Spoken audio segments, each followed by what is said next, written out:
अस्सलामु अलैकुम वरहमतुल्लाहि वबरकातुहू। मराकश ने इसराइल को तस्लीम कर लिया है, जिसका बाज़ाब्ता ऐलान अमेरिका ने वाइट हाउस में किया, जिसके बाद वाइट हाउस और रबत के दरमियान जारी तनाव में कमी आई और अमेरिका ने सहारा डीजल से दस्तबरदारी का ऐलान किया और मराकश की सालमियत को कबूल किया। अगर अब इसराइल और मराकश की बात करें तो इनके ताल्लुकात काफ़ी पुराने हैं। सन 1956 को मराकश को फ़्रांस से आज़ादी मिली, जिसके बाद मुसाद ने वहाँ पर यहूदियों की गैर कानूनी तौर पर आबादकारी का सिलसिला शुरू कर दिया। सन 1961 को इस सारे मंजरनामे से पर्दा उठता है, जिसके बाद दोनों ममालिक के दरमियान एक तनाव होता है और इस सिलसिले के अंदर दोनों जानिब हलाकतें मंजरनामे पर आती हैं। ठीक एक माह बाद यानी कि फरवरी 1961 को हुसैन बिन मोहम्मद बिन यूसुफ इक़्तिदार में आते हैं, जिसके बाद दोनों ममालिक के दरमियान यानी कि ताल्लुकात का एक नया अहद शुरू होता है। ये ताल्लुकात इतने गहरे और इतने मौसर होते हैं कि आगे जाके मुसाद जो है मराकश की इंटेलिजेंस एजेंसीज़ को ट्रेन करती है, इनको हर मुमकिन सहूलत फराम करती है, हत्ता कि इन दोनों एजेंसीज़ के दरमियान बड़े पैमाने पे इंटेलिजेंस शेयरिंग हुआ करती थी। सन 1965 को अरब ममालिक की कैसाब्लांका के अंदर मीटिंग हुई।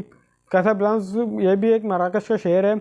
ये मिलिट्री मीटिंग थी जिसके अंदर इसराइल को लेके बात होना थी, लेकिन इस मीटिंग के अंदर मराकश ने प्राइवेट सूट और अपने बंदों के रूप के अंदर इसराइली मुसादी एजेंट्स को बिठा दिया था, जिसके नतीजे के अंदर अरब ममालिक को 1967 की शिकस्त का सामना करना पड़ता है, जिसके और इसराइल डिफेंस मिनिस्टर के मुताबिक ये अहम मीटिंग थी जिसकी वजह से इनको जंग जीतने के अंदर काफ़ी मदद हासिल हुई।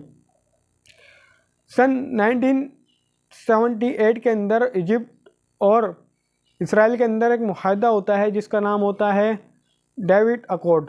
डेविड अकॉर्ड के पीछे भी बताया जाता है कि मोरक्को ने अपनी बैकडोर डिप्लोमेसी के थ्रू इसराइल बैकडोर डिप्लोमेसी के थ्रू अनवर सद्दात के साथ मुआहदा किया और इसराइल को तस्लीम किया, जिसके बाद अनवर सद्दात जो कि मिस्र के वज़ीर आज़म या सदर थे, उनको फ़ौजी परेड के दौरान कत्ल कर दिया जाता है। तो अगर हम मराकश और इसराइल के ताल्लुकात की बात करें तो ये काफ़ी पुराने हैं।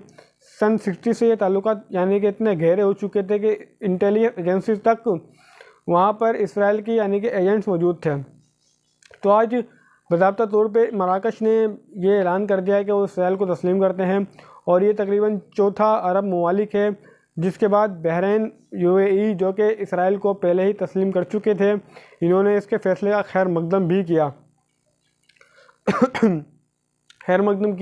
अब तक के लिए इतने। अपने मेज़बान उसामा शेख को दीजिए इजाज़त। अल्लाह हाफ़िज़। अस्सलामु अलैकुम वरहमतुल्लाहि वबरकातुहू।